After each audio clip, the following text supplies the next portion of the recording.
ನಮಸ್ಕಾರ ಮಕ್ಕಳೇ, welcome to chemistry class. ನಾನು ಪುಷ್ಪ. ನಾವು D and F block element ಬಗ್ಗೆ ಪಾಠ ಶುರು ಮಾಡಿದ್ವಿ. ಅದರಲ್ಲಿ ಡಿ ಬ್ಲಾಕ್ ಎಲಿಮೆಂಟ್ಗಳು ಎಲ್ಲಿ ಬರುತ್ತೆ, ಅದರ ಪೊಸಿಷನ್ ಏನು, ಅವುಗಳನ್ನ ಡಿ ಬ್ಲಾಕ್ ಅಂತ ಯಾಕೆ ಕರಿತೀವಿ, ಅವುಗಳ ಇನ್ನೊಂದು ಹೆಸರು ಟ್ರಾನ್ಸಿಷನ್ ಎಲಿಮೆಂಟ್ ಅಂತ ಯಾಕೆ ಹೇಳ್ತೀವಿ, ಸೊ ಯಾವ ಎಲಿಮೆಂಟ್ಸ್ನ ಟ್ರಾನ್ಸಿಷನ್ ಎಲಿಮೆಂಟ್ ಅಂತ ಹೇಳ್ಬೋದು, ಆ್ಯಂಡ್ ಅವುಗಳ ಎಲೆಕ್ಟ್ರಾನಿಕ್ ಕಾನ್ಫಿಗರೇಷನ್, ಕ್ರೋಮಿಯಂ ಹಾಗೂ ಕಾಪರ್ ಎಲೆಕ್ಟ್ರಾನಿಕ್ ಕಾನ್ಫಿಗರೇಷನ್ ಸ್ವಲ್ಪ ಬೇರೆ ಥರ ಇದೆ. ಯಾಕಂದರೆ 4s ಹಾಗೂ 3D ಆರ್ಬಿಟಲ್ ಎನರ್ಜಿ ಡಿಫ್ರೆನ್ಸ್ ಏನಿದೆ ಅದು ತುಂಬ ಕಡಿಮೆ ಇರೋದ್ರಿಂದ electrons will be added to the 3D instead of 4s. So ಹೀಗೆ ನಾವು ಕೆಲವು ಇನ್ಫಾರ್ಮೇಶನ್ ನ ಕಲ್ತ್ಕೊಂಡ್ವಿ, ಹಾಗೂ how to calculate the magnetic moment ಅನ್ನೋದನ್ನು ಕೂಡ ನಾವು ಕಲ್ತ್ಕೊಂಡ್ವಿ. ಸೊ ದ ಮ್ಯಾಗ್ನೆಟಿಕ್ ಮೂಮೆಂಟ್ ನ ನಾವು ಬೋರ್ಸ್ ಮ್ಯಾಗ್ನೆಟಾನ್ ಅನ್ನೋ ಯೂನಿಟ್ ಇಂದ ರೆಪ್ರೆಸೆಂಟ್ ಮಾಡ್ತೀವಿ. ಅಂಡ್ ಟು ಕ್ಯಾಲ್ಕುಲೇಟ್ ದಟ್ ನಮಗೆ ನಂಬರ್ ಆಫ್ ಅನ್ಪೇರ್ಡ್ ಎಲೆಕ್ಟ್ರಾನ್ಸ್ ಗೊತ್ತಾಗಬೇಕು. ಅದು ಗೊತ್ತಾಗಬೇಕು ಅಂದ್ರೆ ಎಲೆಕ್ಟ್ರಾನಿಕ್ ಕಾನ್ಫಿಗರೇಷನ್ ನಾವು ಬರಿಬೇಕು. ಓಕೆ, ಸೊ ಇಲ್ಲಿ ನೀವು ಅಬ್ಸರ್ವ್ ಮಾಡಿದ ಹಾಗೆ ಟ್ರಾನ್ಸಿಷನ್ ಎಲಿಮೆಂಟ್ ಅಂತಂದ್ರೆ ಪಾರ್ಷಿಯಲಿ ಫಿಲ್ಡ್ ಡಿ ಆರ್ಬಿಟಲ್ ಇರಬೇಕು. ಆದರೆ ಇಲ್ಲಿ ಕಾಪರ್ ಹಾಗೂ ಜಿಂಕ್ ನಲ್ಲಿ ಕಂಪ್ಲೀಟ್ಲಿ ಫಿಲ್ಡ್ ಡಿ ಆರ್ಬಿಟಲ್ ಇದೆ. ಸೊ ದೆನ್ ಹೇಗೆ ಅವುಗಳನ್ನ ಟ್ರಾನ್ಸಿಷನ್ ಎಲಿಮೆಂಟ್ ಅಂತ ಕರಿಬಹುದು ನಾವು ಅಂತ ಅಂದ್ರೆ, ಸೊ ನಾವು ಡೆಫಿನೇಷನ್ ನೀವು ರಿಕಾಲ್ ಮಾಡ್ಕೊಂಡ್ರೆ, transition elements should be having the partially filled D orbital either in the atomic state ಅಥವಾ ಯಾವುದೇ ಒಂದು ಆಕ್ಸಿಡೇಷನ್ ಸ್ಟೇಟ್ ನಲ್ಲಿ ಪಾರ್ಷಿಯಲಿ ಫಿಲ್ಡ್ ಡಿ ಆರ್ಬಿಟಲ್ ಇದ್ರೂ ಸಾಕು ಅಂತ ಹೇಳ್ತಾರೆ. ಸೊ ನಾವೀಗ ಅದನ್ನೇ ಕನ್ಸಿಡರ್ ಮಾಡೋಣ. ಕಾಪರ್ನ ನಾವು ತಗೊಂಡ್ರೆ, ಜಸ್ಟ್ ಕಾಪರ್ ಆಟಮ್ನ ತಗೊಂಡ್ರೆ, ಅಟಾಮಿಕ್ ಸ್ಟೇಟ್ ನಲ್ಲಿ ತಗೊಂಡ್ರೆ ಇದು ಕಂಪ್ಲೀಟ್ಲಿ ಫಿಲ್ಡ್ ಡಿ ಆರ್ಬಿಟಲ್ ಇದೆ. ಸೊ ಹಾಗಾಗಿ ಇಲ್ಲಿ ನಾವು ಇದನ್ನ ಟ್ರಾನ್ಸಿಷನ್ ಎಲಿಮೆಂಟ್ ಅಂತ ಹೇಳಲಿಕ್ಕೆ ಆಗಲ್ಲ ಆಟಮ್ ನಲ್ಲಿ. ಆದರೆ ಇದು ವೇರಿಯಬಲ್ ವೇಲೆನ್ಸ್ ಅನ್ನ ತೋರಿಸುತ್ತೆ. Cu+1 ನಾವು ತಗೊಂಡ್ರೆ ಇಲ್ಲಿ ಒಂದು ಎಲೆಕ್ಟ್ರಾನ್ ರಿಮೂವ್ ಮಾಡಿದ್ದಾರೆ. Since electron will be removed from the outer most shell ಇರೋದ್ರಿಂದ ಈ ಎಲೆಕ್ಟ್ರಾನ್ ಏನಿದೆ ಅದು ಕೂಡ 4s ಇಂದ ರಿಮೂವ್ ಆಗಿರುತ್ತೆ. ಅಗೇನ್ Cu+1 ಕೂಡ 3D 10 ಎಲೆಕ್ಟ್ರಾನ್ಸ್ ನೇ ಇರುತ್ತೆ. ಆದರೆ ಈ ಕ್ವಿಪ್ರಿಕ್ ಅಯಾನ್ ಏನಿದೆ, Cu2+ ಅಯಾನ್ ಏನಿದೆ, ಅದು 3D ನಲ್ಲಿ 9 ಎಲೆಕ್ಟ್ರಾನ್ಸ್ ನ ಹೊಂದಿರುತ್ತೆ. ಸೊ ಇದರಿಂದ ನಮಗೆ ಗೊತ್ತಾಗುತ್ತೆ ಕಾಪರ್ ಅಟಾಮಿಕ್ ಸ್ಟೇಟ್ ನಲ್ಲಿ ಪಾರ್ಷಿಯಲಿ ಫಿಲ್ಡ್ ಡಿ ಆರ್ಬಿಟಲ್ ಒಂದಿಲ್ಲದೆ ಇರಬಹುದು, ಆದರೆ ಅದರ oxidation state Cu2+ oxidation state ನಲ್ಲಿ ಅದರಲ್ಲಿ ಪಾರ್ಷಿಯಲಿ ಫಿಲ್ಡ್ ಡಿ ಆರ್ಬಿಟಲ್ ಇದೆ. ಹಾಗಾಗಿ ನಾವು ಈವನ್ ಕಾಪರ್ನು ಕೂಡ ಟ್ರಾನ್ಸಿಷನ್ ಎಲಿಮೆಂಟ್ ಅಂತ ಕರಿಬಹುದು. ಸ್ಕ್ಯಾಂಡಿಯಂ ಇಂದ ಹಾಗೂ ಕಾಪರ್ನ ನಾವು ಈಸಿಯಾಗಿ ಟ್ರಾನ್ಸಿಷನ್ ಎಲಿಮೆಂಟ್ ಅಂತ ಕರಿಬಹುದು. ಈ ಜಿಂಕ್ ಅಂತ ಏನಿದೆ ಈ ಎಲಿಮೆಂಟು, ಇದನ್ನ ನಾವು ಕನ್ಸಿಡರ್ ಮಾಡಿದ್ರೆ zinc electronic configuration argon 4s2 3D10. Okay, ಈ ಜಿಂಕ್ ಕೇವಲ ಒಂದೇ ಒಂದು ಆಕ್ಸಿಡೇಷನ್ ಸ್ಟೇಟ್ ನ ತೋರಿಸುತ್ತೆ, ದಟ್ ಇಸ್ ಜಿಂಕ್ 2+. ಓಕೆ, ಇದು ಅದ್ರ ವೇಲೆನ್ಸಿ 2. ಓಕೆ, ಸೊ ಇದ್ರ ವೇರಿಯಬಲ್ ವೇಲೆನ್ಸಿ ಇಲ್ಲ. ಅಂಡ್ ನಾವು ಇದನ್ನೇನೆ ಎಲೆಕ್ಟ್ರಾನಿಕ್ ಕಾನ್ಫಿಗರೇಷನ್ ಬರೆದ್ರೆ 4s0 3D10. ಓಕೆ, ಈ ಜಿಂಕ್ ಅನ್ನೋ ಆಟಮ್ ಏನಿದೆ ಅಥವಾ ಎಲಿಮೆಂಟ್ ಇದೆ ಅದು ಅಟಾಮಿಕ್ ಸ್ಟೇಟ್ ನಲ್ಲೂ ಕಂಪ್ಲೀಟ್ಲಿ ಫಿಲ್ಡ್ ಆರ್ಬಿಟಲ್ ಇದೆ, ಅಂದ್ರೆ ಡಿ ಆರ್ಬಿಟಲ್. ಆಕ್ಸಿಡೇಷನ್ ಸ್ಟೇಟ್ ನಲ್ಲೂ ಕೂಡ ಕಂಪ್ಲೀಟ್ಲಿ ಫಿಲ್ಡ್ ಡಿ ಆರ್ಬಿಟಲ್ ಇದೆ. ಹಾಗಾಗಿ ಈ ಜಿಂಕ್ ನ ನಾವು ಟ್ರಾನ್ಸಿಷನ್ ಎಲಿಮೆಂಟ್ ಅಂತ ಕರೆಯಲ್ಲ. It is known as the pseudo transition element.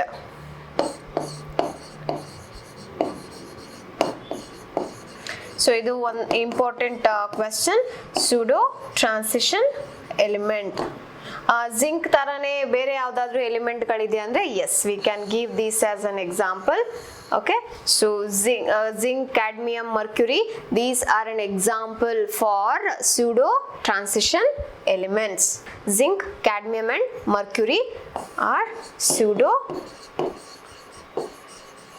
Transition element. ಯಾಕೆ ಅಂದ್ರೆ ಅವುಗಳ ಆಕ್ಸಿಡೇಷನ್ ಸ್ಟೇಟ್ ನಲ್ಲೂ ಕೂಡ ಕಂಪ್ಲೀಟ್ಲಿ ಫಿಲ್ಡ್ ಡಿ ಆರ್ಬಿಟಲ್ ಇರತ್ತೆ. So this you can remember.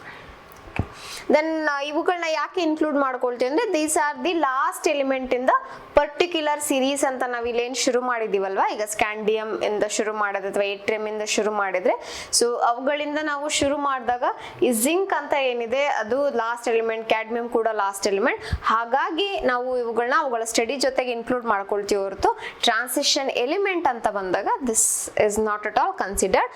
But ಅವು D block elements. Okay, so ಇಲ್ಲಿ ಇನ್ನೊಂದನ್ನ ನೀವು ನೋಡ್ಬೋದು, in this position actually lanthanum ಇರುತ್ತೆ ಅಂಡ್ ಆಕ್ಟಿನಿಯಂ ಇರುತ್ತೆ ಇಲ್ಲಿ. ಓಕೆ, ಸೊ ನಾವು ಈ ಲ್ಯಾಂಥನಮ್ ಇಂದನೂ ಕೂಡ ನಾವು ಡಿ ಬ್ಲಾಕ್ ಎಲಿಮೆಂಟ್ ಅಂತ ಕನ್ಸಿಡರ್ ಮಾಡ್ತೀವಿ. ಆದ್ರೆ ಏನಾಗುತ್ತೆ, ಈ lanthanum and actinium instead of behaving like D block element ಆ ಪ್ರಾಪರ್ಟೀಸ್ ನ ತೋರಿಸೋ ಬದಲಿಗೆ ಮೋರ್ ಆಫ್ ಲೈಕ್ ಈ ಎಫ್ ಬ್ಲಾಕ್ ಎಲಿಮೆಂಟ್ ತರ ಪ್ರಾಪರ್ಟೀಸ್ ನ ತೋರಿಸೋದ್ರಿಂದ ಅಲ್ಲಿ ನಾವು ಸ್ಟಡೀಸ್ಗೆ ಇನ್ಕ್ಲೂಡ್ ಮಾಡ್ಕೊಳ್ತೀವಿ. Okay, right, so now we understood the pseudo transition elements. Let us now go to the oxidation state.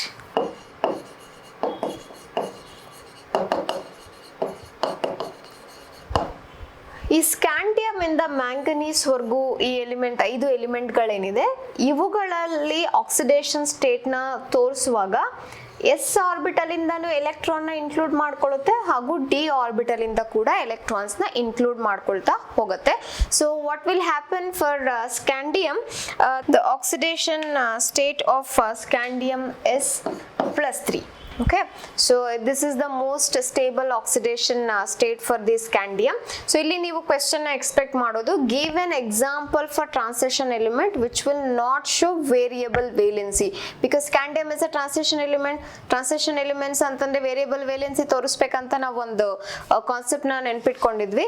So but ಇಲ್ಲಿ ಏನಾಗುತ್ತೆ, scandium though it is a transition element, its maximum oxidation state is +3 and it is the most stable oxidation state. Okay, titanium anta bandaga this will show +2, +3 and +4. so ee +4 enide, this is the stable oxidation state. Okay, so ನೀವು ಇಲ್ಲಿ ನೋಡ್ಕೊಳ್ತಾ ಹೋಗಬಹುದು both s electron as well as d electrons ನ ಅದು include ಮಾಡ್ಕೊಳ್ತಾ ಹೋಗ್ತಿದೆ. 2 + 1 3, 2 + 2 4. Okay, so 2 electron remove ಮಾಡಿದ್ರೆ +2 ಆಗುತ್ತೆ. 2 + 1 ಡಿ ಇಂದ ತಗೊಂಡ್ರೆ 3 ಆಗುತ್ತೆ. 2 + 2 ತಗೊಂಡ್ರೆ 4. ಅದೇ ರೀತಿ ವೆನೆಡಿಯಂ, ಓಕೆ, +2 +3 +4 and +5. ಸೊ ಅದರಲ್ಲಿ +5 is the stable oxidation state. Okay, and chromium +2 +3 +4 +5 and +6. so ಇದರಲ್ಲಿ the stable stable oxidation status +3 and +6.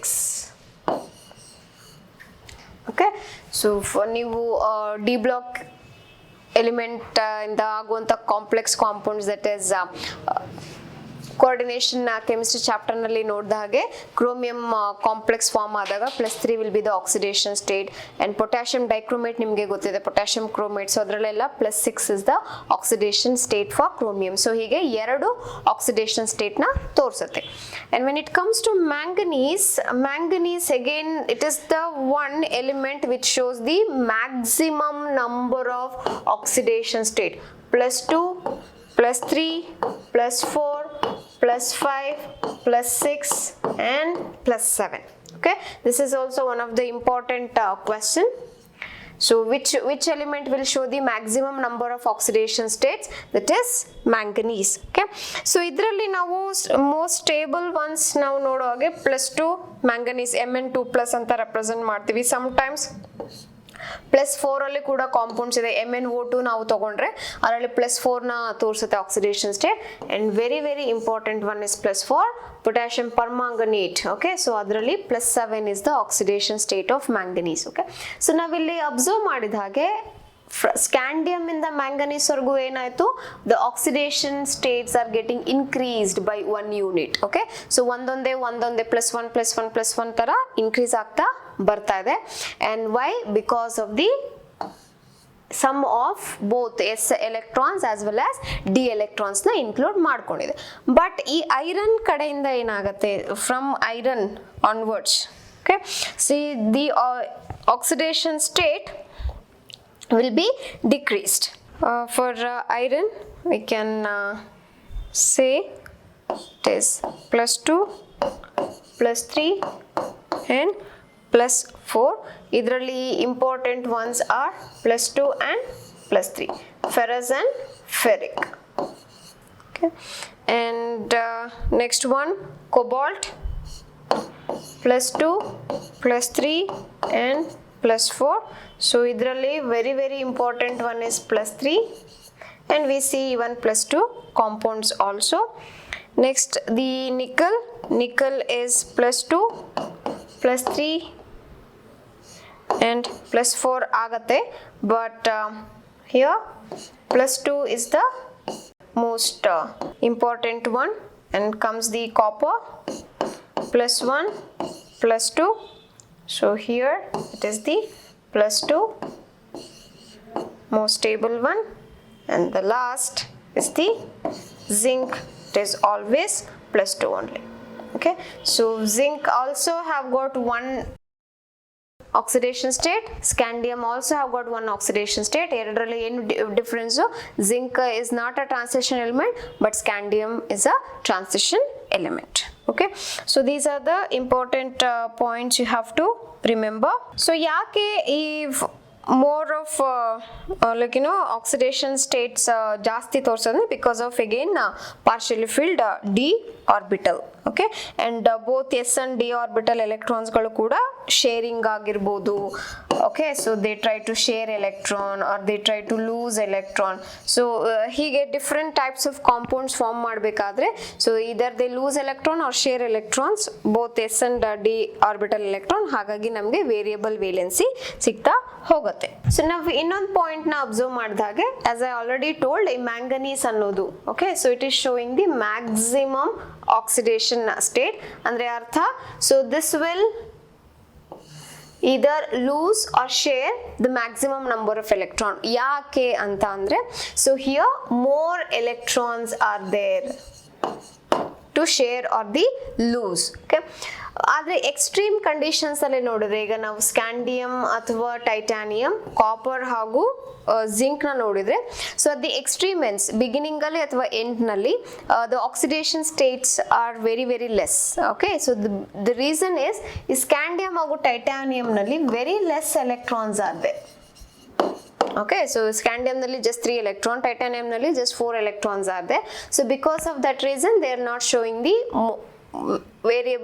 maximum variable valences, whereas in the last two case nalli more d electrons are there. Okay, but they are all paired up, but they don't involve in bonding. So that is the another difference between first two elements and the last two elements. First two elements alle electrons irode kadime, last two elements alle electrons idru kuda those electrons are already bound agirodrinda, andre pair up agirodrinda, they usually don't involve in the chemical bonding. Okay, so this is one point you have to remember. This points also they can ask why the maximum oxidation states are exhibited by the central atom, not the extreme ends anta keldaga. This is the reason.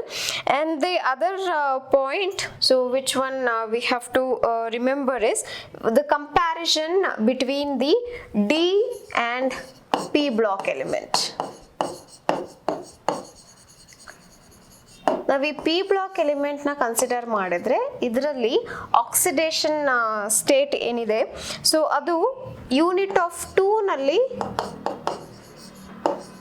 Difference ಅಲ್ಲಿ ಹೋಗ್ತಾ ಹೋಗುತ್ತೆ.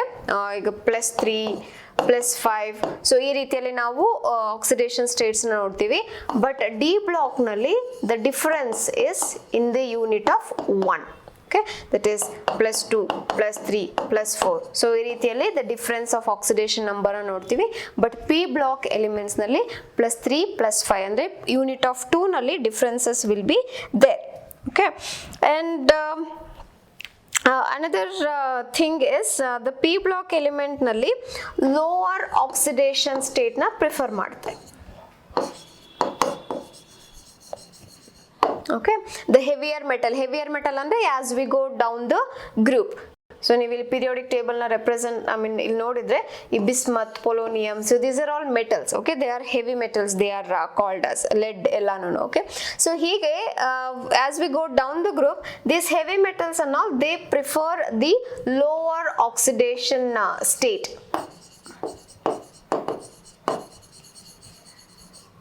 But this is in P block element. What about in D block element? The D block element is exactly opposite. Okay, so the D block element, as we go down the group, the higher oxidation state will be preferred.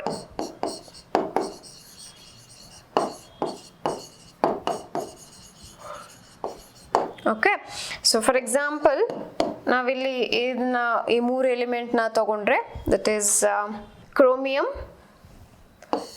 molybdenum and tungsten. So ಈ 3 elements ನಾವು consider ಮಾಡಿದ್ರೆ ಈ ಮೂರು ಎಲಿಮೆಂಟ್ಗಳು ಕೂಡ +6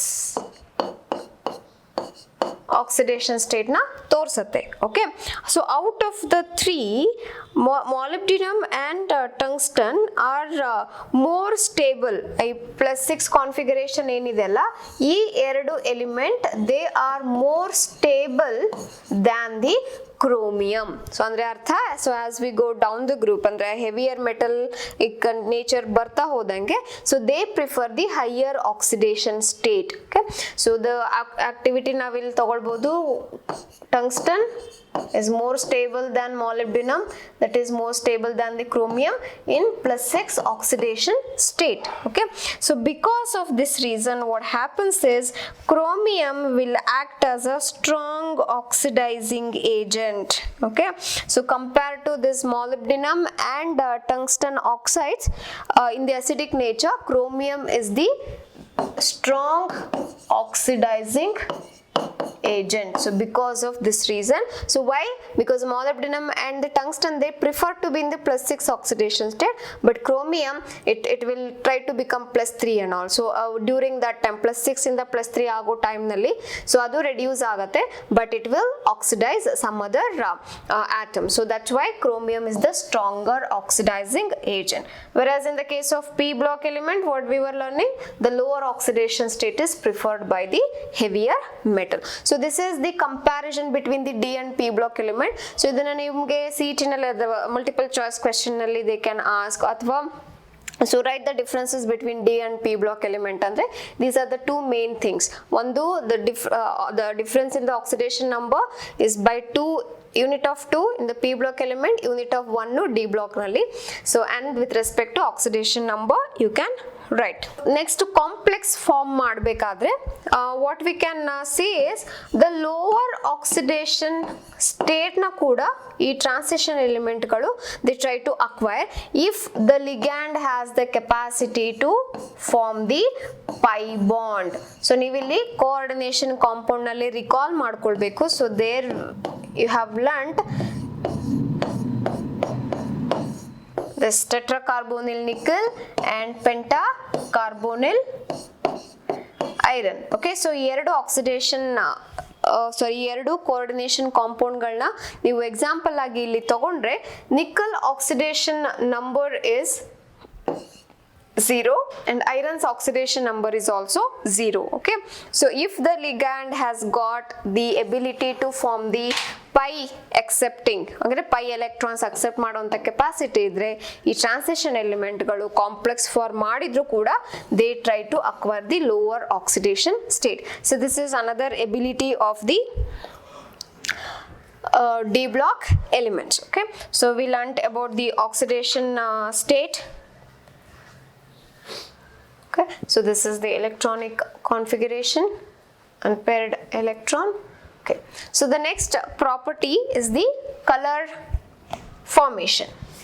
so ನಾವು ಈ transition element ಗಳ compound ಗಳನ್ನ ಕೆಲವೊಂದು ಅಬ್ಸರ್ವ್ ಮಾಡ್ತಾ ಇದೆ. ಸೊ ಇಲ್ಲಿ ನೀವು ನೋಡಬಹುದು ಈ ಪಿಕ್ಚರ್ ನಲ್ಲಿ.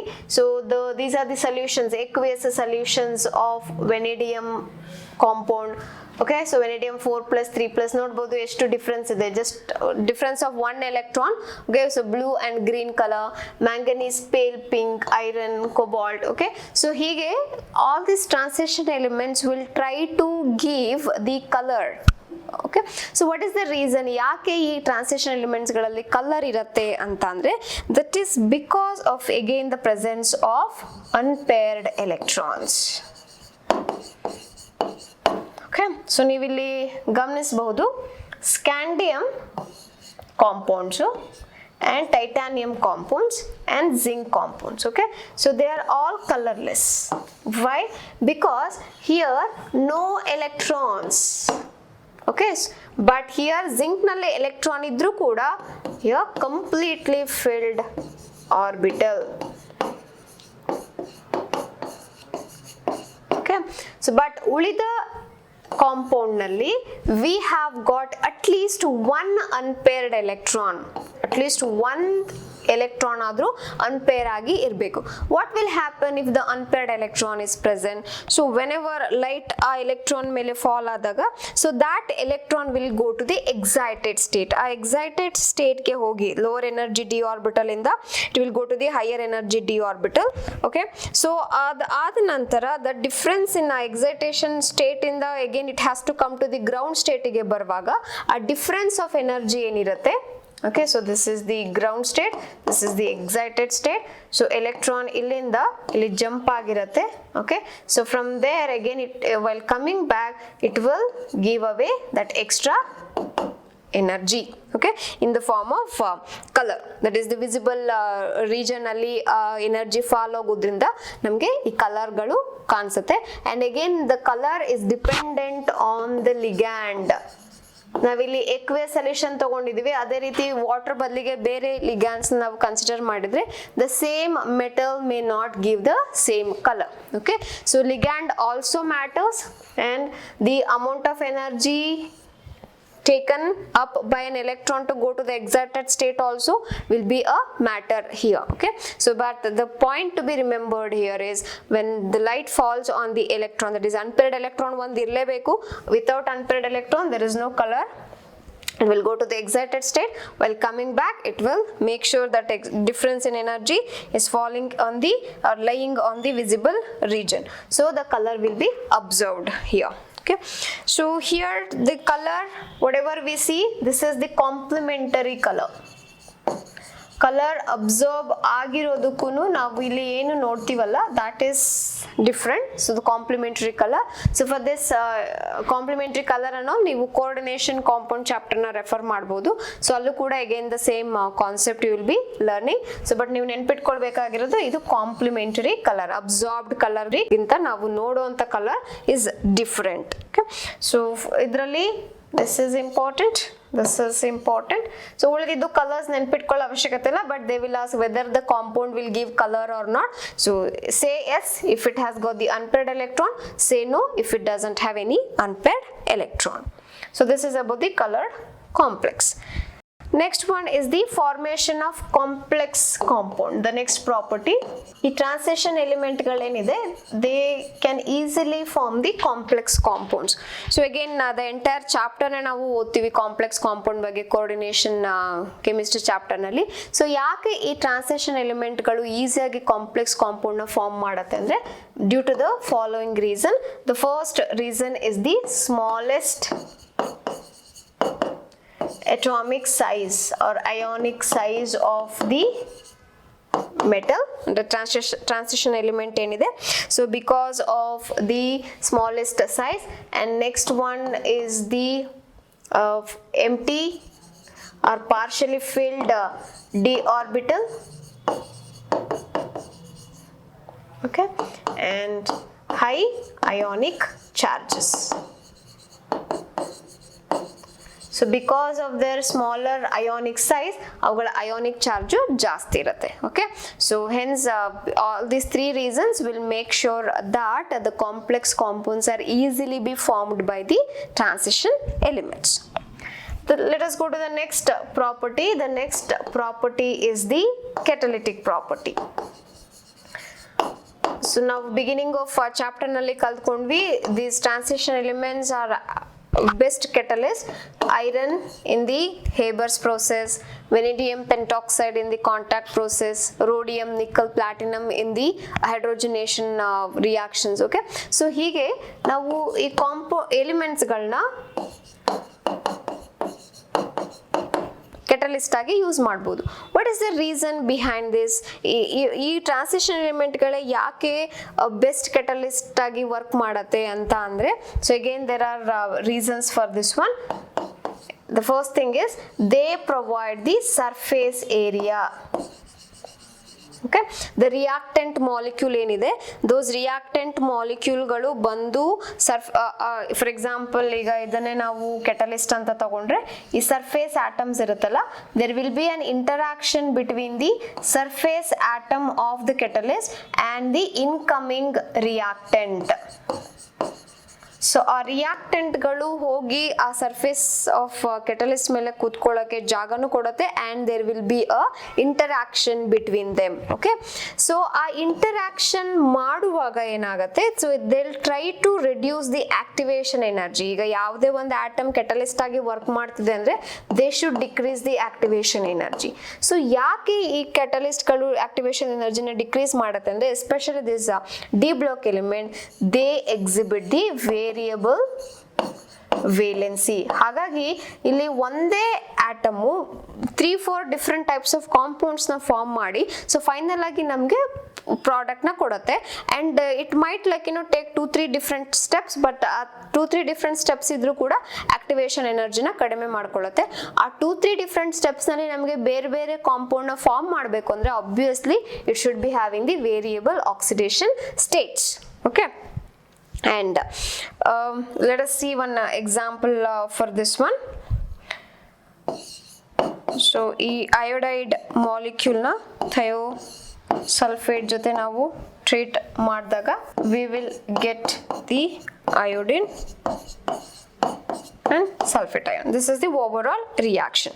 So but ನಾವು catalyst ನ ಯೂಸ್ ಮಾಡಿದಾಗ ಹೇಗೆ ರಿಯಾಕ್ಷನ್ ಆಗತ್ತೆ ಅಂದ್ರೆ, so here they will use the Fe3+ as the catalyst, iron.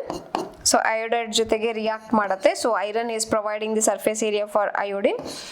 Now first it will become ferrous, reduce ಆಗಿದೆ. So iodide has become iodine, that is it is oxidized. Okay, so in the next step